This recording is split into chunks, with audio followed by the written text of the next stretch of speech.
हाँ जी दोस्तों, थोड़ा स्वागत है यूट्यूब चैनल ਤੇ ਚੈਨਲ ਨੂੰ ਸਬਸਕ੍ਰਾਈਬ ਜੂ ਕਰ ਲਿਓ, ਵੀਡੀਓ ਲਾਈਕ ਕਰਦੇ ਰਹੋ, ਸ਼ੇਅਰ ਕਰਦੇ ਕਰੋ। ਅੱਜ ਜਿਹੜੀ ਲਿਸਨਿੰਗ ਆ ਇਹਦੇ ਵਿੱਚ 1 to 5 ਤੱਕ ਜਿਹੜੇ ਕੁਐਸਚਨ MCQ ਆ, 6 ਤੋਂ ਲੈ ਕੇ 8 ਤੱਕ ਬਲੈਂਕਸ ਇਹਨਾਂ ਦੇ ਆਨਸਰ ਜਿਹੜੇ ਆਪਸ਼ਨ ਦਿੱਤੀ ਉਹਨਾਂ 'ਚ ਫਿਲ ਕਰਨੇ। ਨੈਕਸਟ 9 ਤੋਂ ਲੈ ਕੇ 10 ਤੱਕ ਕੁਐਸਚਨਸ ਇਹਨਾਂ ਦੇ ਆਨਸਰ ਲਈ 3 ਵਰਡ ਦੇਣੇ। ਨੈਕਸਟ ਪਾਰਟ 2 ਜਿਹੜਾ ਇਹਦੇ ਵਿੱਚ 11 ਤੋਂ ਲੈ ਕੇ 20 ਤੱਕ ਜਿਹੜੇ ਕੁਐਸਚਨਸ ਆ ਸਾਰੇ ਜਿਹੜੇ ਇਹ MCQ ਆ। ਅਤੇ ਨੈਕਸਟ ਪਾਰਟ 3 ਜਿਹੜਾ ਹੈ ਇਸ ਦੇ ਵਿੱਚ 21 ਤੋਂ ਲੈ ਕੇ 24 ਤੱਕ ਬਲੈਂਕਸ ਆ, ਇਹਨਾਂ ਦੇ ਆਨਸਰ ਜਿਹੜੇ ਓਨਲੀ 2 ਵਰਡ ਨੰਬਰ ਦੇਣੇ। ਨੈਕਸਟ 26 25 ਐਂਡ 26 ਦੇ ਵਿੱਚ 8 ਲੈ ਕੇ 8 ਤੱਕ ਆਪਸ਼ਨ ਦਿੱਤੀ, 2 ਆਪਸ਼ਨ ਚੂਜ਼ ਕਰਨੀਆਂ। 27 ਤੋਂ ਲੈ ਕੇ 30 ਤੱਕ ਬਲੈਂਕਸ ਆ, ਇਹਨਾਂ ਦੇ ਆਨਸਰ ਲਈ 3 ਵਰਡ ਨੰਬਰ ਦੇਣੇ। ਨੈਕਸਟ ਜਿਹੜਾ ਪਾਰਟ 4 ਹੈ ਇਸ 31 ਤੋਂ ਲੈ ਕੇ 32 MCQ, 33 ਤੋਂ ਲੈ ਕੇ 38 ਤੱਕ ਬਲੈਂਕਸ ਆ, ਇਹਨਾਂ ਦੇ ਆਨਸਰ ਲਈ 3 ਵਰਡ ਦੇਣੇ। 39 ਐਂਡ 40 ਦੇ ਵਿੱਚ A ਤੋਂ ਲੈ ਕੇ F ਤੱਕ ਆਪਸ਼ਨ ਦਿੱਤੀਆਂ ਹੋਈਆਂ, ਇਹਨਾਂ 'ਚੋਂ 2 ਆਪਸ਼ਨ ਚੂਜ਼ ਕਰਨੀਆਂ। ਸਾਰੇ ਕੁਐਸਚਨ ਤੇ ਰੀਕਾਲ ਤੇ ਲਿਸਨਿੰਗ ਜਿਹੜੇ ਸਟਾਰਟ ਕਰਦੇ ਹਾਂ। Part 1.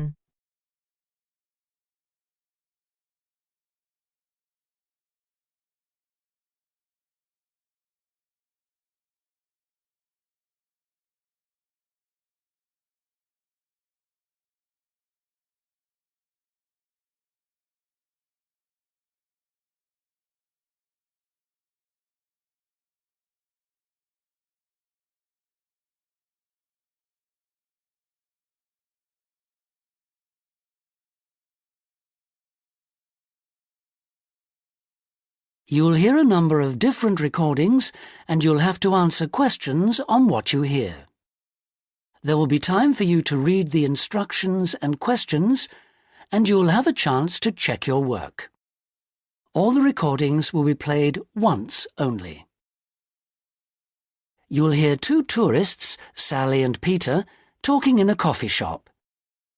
First, you have some time to look at questions 1 to 5.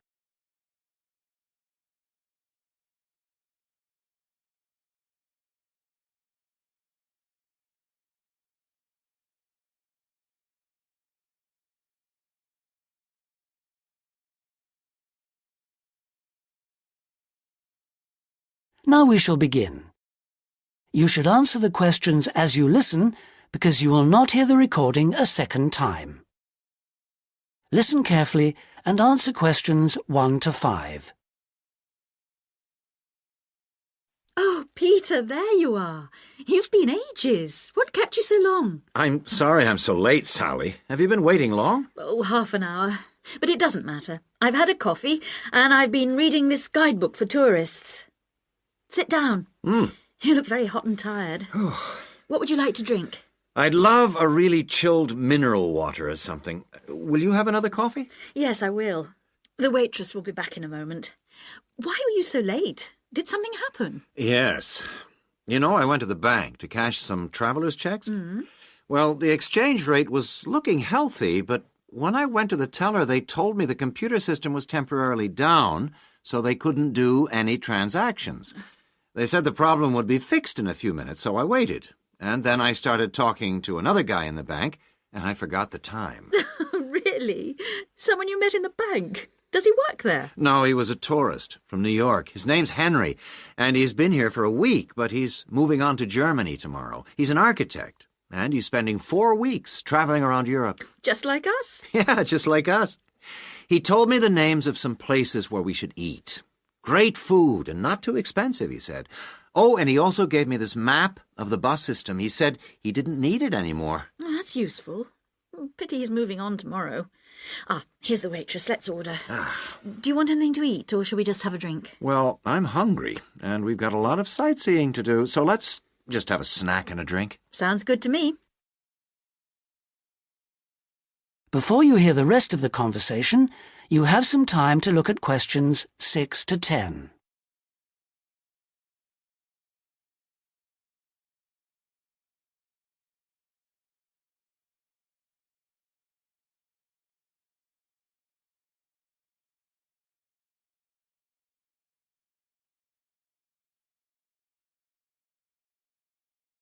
Now listen and answer questions 6 to 10. Well, let's decide what we'll see today. I guess the best place to start is the cathedral, and then the castle. What are the opening times for those two? Well, according to this guidebook, the cathedral is only open from 9:30 in the morning until midday. Oh, no, hang on. That's the Cathedral Museum. The cathedral itself is open morning and afternoon. The castle is just open from 1 to 5, so we can't go there until after lunch. I really want to spend some time in the art gallery, because they've got this wonderful painting by Rembrandt that I've always wanted to see. What else should we see? Well, the guidebook says the botanical gardens are worth spending some time in, and they're open all day from 8 to 6, so we can go there any time. I'd like to go to the markets near the river too, but, oh, no, wait, that's only in the mornings too. As well as today and tomorrow, we can see some other places on Monday, you know. But I don't think the markets will be open then. They only open on Thursdays, so we've missed them for this week. Maybe we should go to the cathedral today because it's Sunday tomorrow, and even though it's open every day, it might be more difficult to get in tomorrow because of the church services. That's true. But the art gallery isn't open on Sundays at all, so we'll have to go there today. The castle's open every day except Mondays, so we're okay there. And the gardens, of course, only close at night. Are all these places free, or do we have to pay to go in? What does the guidebook say? I think there's a charge for all of them, except the botanical gardens. Oh, and the markets. Of course you don't pay to go in. Okay. Well, it looks like our plan is this. We'll go to see the painting you like first, the Rembrandt, then have lunch and go on to the castle after that, and then the cathedral. Okay. It says here that the roof of the cathedral is really beautiful. Is that right? What I really want to do at the cathedral is climb the tower. The view is supposed to be spectacular. Okay, well, that'll be more than enough for today. Then tomorrow, let's go to the botanical gardens and have a picnic. I want to sit by the river and watch the swans. This city's famous for them. That is the end of part 1. You now have half a minute to check your answers.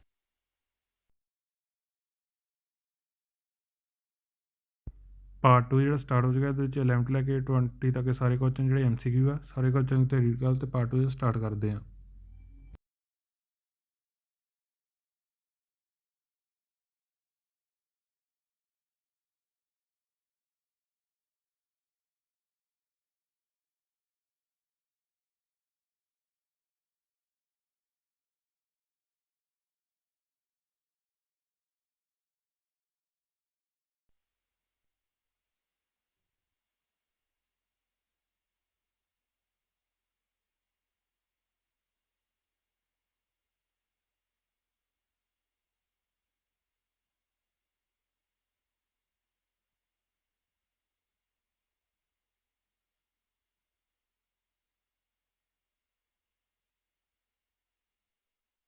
Now turns to part 2.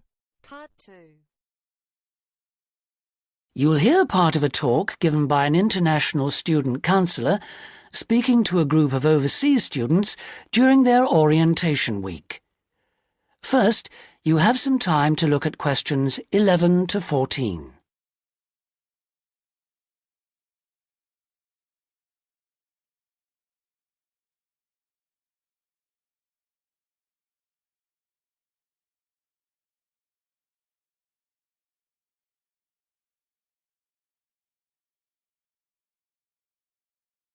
Now listen carefully and answer questions 11 to 14.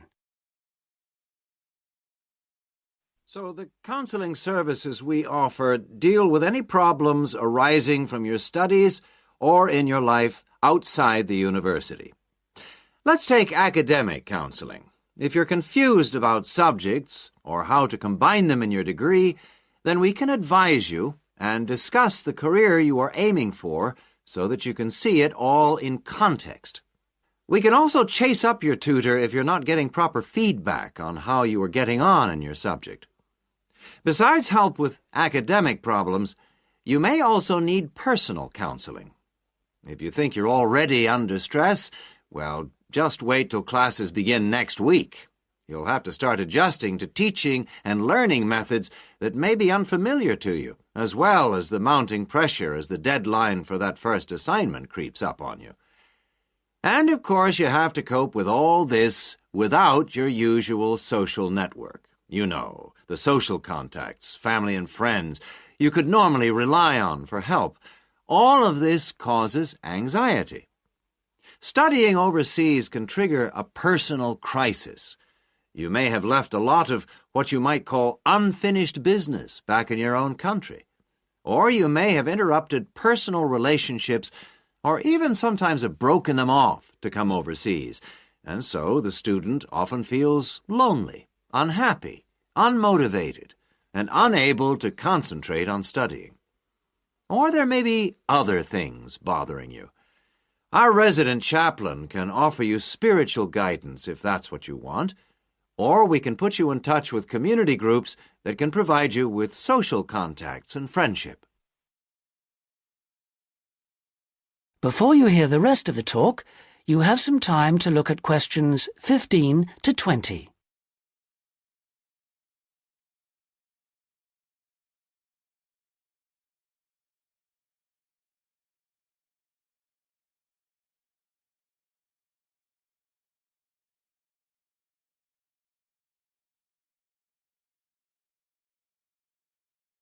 Now listen and answer questions 15 to 20. What about exam stress? It affects nearly everyone to some extent, but especially overseas students like yourselves. There may be a huge amount of family pressure on you to succeed. And if you fail a subject, or drop out of a course because it's too difficult, then your self-esteem can suffer. But it's not the end of the world if you don't pass an exam. I had to resit first-year anthropology, so I can certainly offer you a sympathetic ear. Anyway, exam failure can lead to worrying changes in the way you normally behave. You may also be off your food, or you may have dietary problems because the local food is not to your liking and upsets you, and this can affect your health and studies. Glenda Roberts is our dietitian in the health service, and we can put you on to her. And we all have money problems, don't we? But remember, full-time students can get a low-interest loan of up to $600 to buy books and for similar study-related expenses. That's right. And you can get double that amount if you can't afford an item of equipment you need for your course, a musical instrument, for example. And it doesn't stop there. When you move into a flat, starting up expenses, including furniture for it, can be covered by a loan through the welfare service. See Jill Freeman for details. Can we help you? Well, last academic year, in spite of staff cuts, we counseled 240 international students for a total of 2,600 hours counseling. And finally, we won all but just one of the 12 appeals that we launched on behalf of students. Not too bad for an understaffed service, don't you think? That's all from me. Thank you. That is the end of part 2. You now have half a minute to check your answers.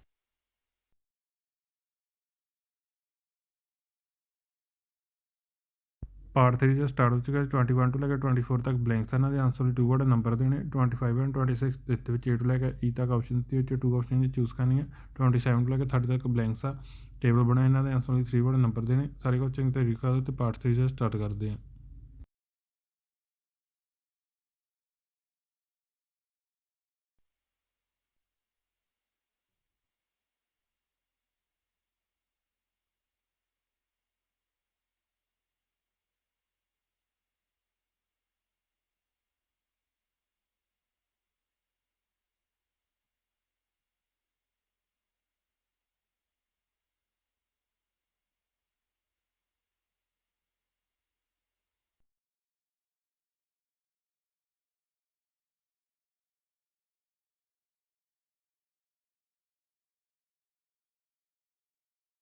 Now turns to part 3.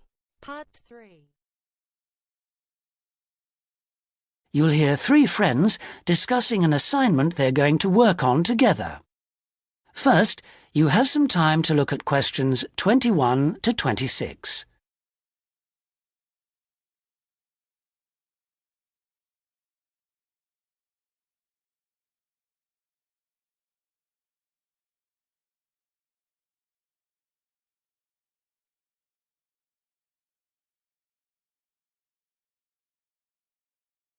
Now listen carefully and answer questions 21 to 26. Oh, there you are, good. Sorry I'm a bit late. There was a long queue. So, have you worked out how to deal with this assignment then? Not yet. We've only been here a couple of minutes ourselves. Can you just remind me what the task is exactly? Well, there are three parts to it. First, we've got to write an essay about ways of collecting data. Then... What's the title of the essay exactly? I've got it here. Assess the two main methods of collecting data in social science research. And how much do we need to write? 1,500 words. That's for the essay. Then for the second part of the assignment, we have to choose one method of data collection and carry out a small-scale study, making appropriate use of the method chosen to gather data from at least 5 subjects. And then we have to write a report on the study? That's right, of 3,000 to 4,000 words. Did you get as far as discussing which form of data collection we should go for? Questionnaire or interview, isn't it? Yeah, I think we should use a questionnaire. It'll be so much less time-consuming than organising interviews, I reckon. Once we've agreed on the wording of it, we only have to send it out and wait for the responses. Yes, I think it probably would be quicker. But what did that article he gave us last week say about the quality of data from questionnaires? I'm pretty sure it recommended questionnaires as a source of highly reliable data. As long as you design the questionnaire properly in the first place, the data will be fine. No, I'm sure it talked about drawbacks as well, didn't it? Something about the response rate and the problems you get if it's too low? Yeah, but we only need data from 5 subjects anyway. Oh, I suppose so. Another drawback I remember it mentioned was that questionnaire data tends not to reveal anything unexpected because it is limited to the questions fixed in advance by the researcher. Come on, Rosa, this is only a practice. It's not meant to be real research, is it? Well, not sure about that. Before you hear the rest of the conversation, you have some time to look at questions 27 to 30.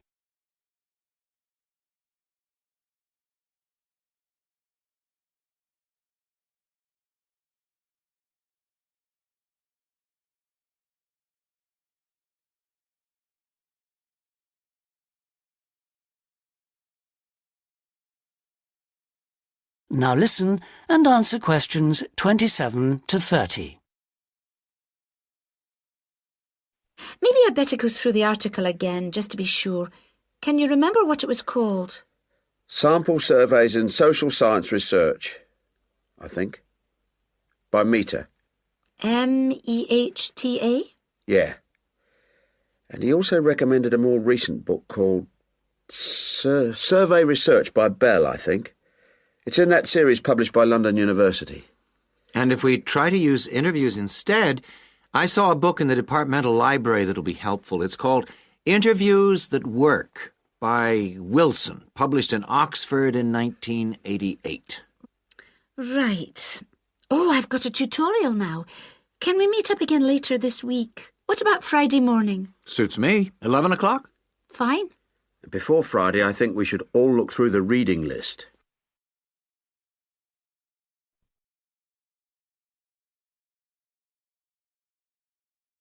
That is the end of part 3. You now have half a minute to check your answers.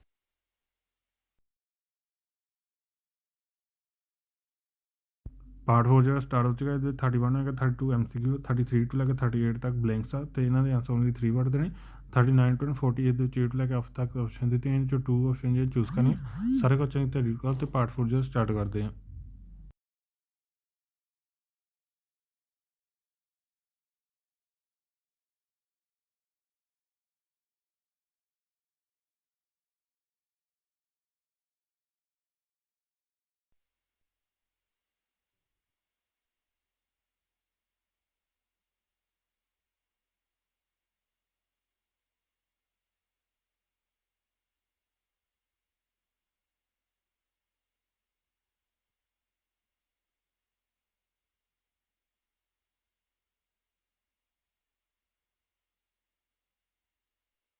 Now turns to part 4.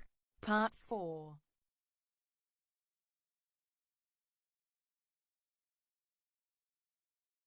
You'll hear the beginning of one lecture in a series of lectures about crime. First, you have some time to look at questions 31 to 40.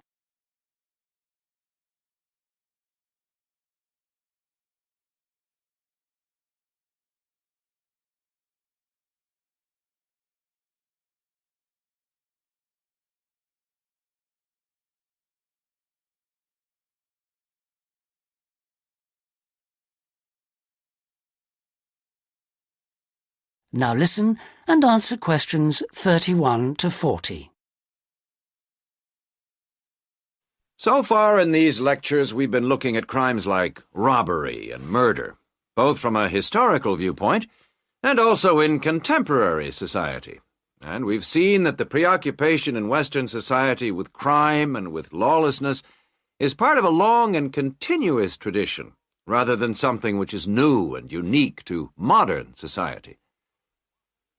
But over the past 70 years or so, there has been a massive increase in one type of crime, which is what's known as corporate crime. Corporate crime is crime which, as the name suggests, is connected with companies, with business organizations. It includes illegal acts of either individuals or a group within the company. But what is important is that these acts are normally in accordance with the goals of the company. They're for the good of the company rather than the individual. It's been defined as, quote, crime which is committed for the corporate organization, the company, not against it, unquote. So crimes like theft by employees, things like embezzlement or fraud against one's actual employer are excluded according to this definition.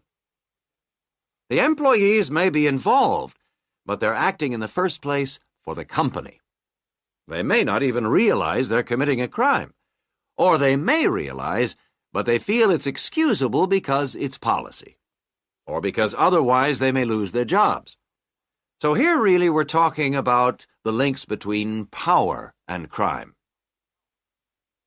Now this is one area that much less is generally known about than conventional or traditional crime. It has been relatively ignored by the mass media. For example, it tends to be underreported in comparison with conventional crime in news broadcasts, and in crime serials and films and so on. They very rarely deal with corporate crime. And it also tends to be ignored in academic circles. There's been far more research on conventional crime, and far more data is available. There are several reasons for this lack of interest in corporate crime compared with other types of crime. It's often very complex, whereas with conventional crime it's usually possible to follow what's going on without specialist knowledge. As well as this, whereas conventional crime usually has a lot of human interest, corporate crime often has much less. The third reason, and possibly the most significant one, is that very often the victims are unaware. They think their misfortune is an accident, or that it's the fault of no one in particular. They're unaware that they've been victims of a crime. So when we look at the effects of corporate crime, we may find it's very difficult to assess the costs. But these costs can be very considerable in both their economic and social aspects.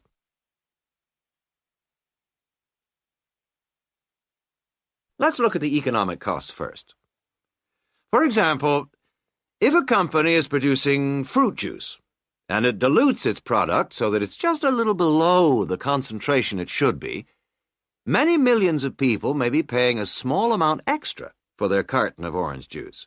Now, small amounts like this may seem insignificant for individual customers, too small to worry about. But for the company, this deception might result in massive illegal profit. However, all studies of corporate crime agree that the individuals are in fact deprived of far more money by such crime than they are by conventional crime like robbery and theft. In addition to this, we have to consider the social costs of corporate crime, and these are again very difficult to assess, but they are considerable. They're important because they can undermine the faith of the public in the business world, and also, more importantly, because the main group of people they affect are in fact not the richer sections of society, but the poorer.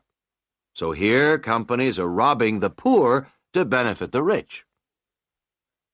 There are two more points to do with corporate crime that I'd like to illustrate with reference to a specific event which occurred several years ago. This was an explosion of a large oil tanker, which caused the loss of more than 50 lives of the crew. It was an explosion which never should have happened, and a subsequent inquiry laid the blame not on anyone who had actually been on the tanker at the time, but on the owners of the tanker. They had deliberately decided not to carry out necessary repair work on the tanker as it was due to be sold, and it was this lack of repair work which was directly responsible for the explosion. Now, this illustrates 2 points to do with corporate crime. First of all, that it does not have to be intentional. The owners of the tanker certainly did not intend it to explode, but very serious consequences can result from people or organizations not considering the possible results of their actions seriously enough. The main crime here was indifference to the human results, rather than actual intention to harm anyone, but that didn't make the results any less tragic. And this leads me to my second point, that corporate crime can have very severe consequences. It's not just a matter of companies making bigger profits than they should do, but of events which may affect the lives of innocent people. And yet very often, companies, because they say they didn't intend to harm anyone, can avoid taking responsibility for the results of their actions, and that has been a very dangerous loophole in the law. Now, a further example of corporate crime was that That is the end of part 4. You now have half a minute to check your answers.